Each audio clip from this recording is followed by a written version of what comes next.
ৰাইজক আবেদন কৰি জুবিনৰ গোটেই জীৱনটো আছিলে দুখীয়া মানুহৰ লগত আৰু সদায় সাধাৰণ আৰু দুখীয়া মানুহৰ কাৰণে জুবিনে সংগ্ৰাম কৰিছিল, গানৰ মাজেৰেও সংগ্ৰাম কৰিছিল আৰু ব্যক্তিগতভাৱেও অজস্ৰজনক চিকিৎসা আদিৰ সহায় কৰি জুবিনে সাধাৰণ শ্ৰেণীৰ মানুহৰ মনত এটা বিশেষ স্থান লৈছিল। মই ৰাইজক অনুৰোধ কৰিম যে আজিৰ দিনটোত প্ৰায়বিলাক দোকান পোহাৰে জুবিনক সন্মান জনাই নিজৰ দোকান পোহাৰ বন্ধ ৰাখিছে।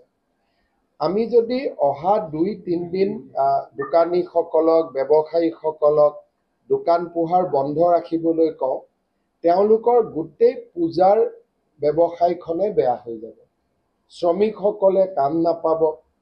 দৈনিক ৱেজ আৰ্নাৰসকলে তেওঁলোকৰ খুব পূজাৰ সময়ৰ আগতে খুব ইম্পৰ্টেণ্ট ব্যৱসায় বা ইম্পৰ্টেণ্ট বেতন আদি হেৰুৱাই পেলাব।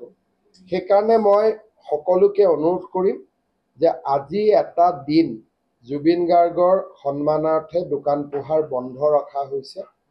আমি যাতে খুব বেছি ইনচিষ্ট কৰি নাথাকোঁ যে দোকান বন্ধ হ'ব লাগে, গাড়ী মটৰ বন্ধ হ'ব লাগে আৰু আমাৰ ব্যৱসায় বাণিজ্য বন্ধ হ'ব লাগে, সেইটো আমি কৰিব নালাগে। পূজাৰ বজাৰখন যদি ব্যৱসায়ীসকলে হেৰুৱাই পেলায়, তেতিয়াহ'লে তেওঁলোকে বছৰটো ইয়াৰ যিটো প্ৰভাৱ পৰিব তাক তেওঁলোকে মিলাব নোৱাৰিব। আৰু আমি সকলোৱে জানো যে জুবিন সাধাৰণ আৰু দৰিদ্ৰ শ্ৰেণীৰ মানুহৰ কাৰণে সংগ্ৰাম কৰিছিল। সেই দিশটো জুবিনৰ অনুৰাগীসকলক মনত ৰাখিবৰ বাবে মই বিনম্ৰ অনুৰোধ জনাম।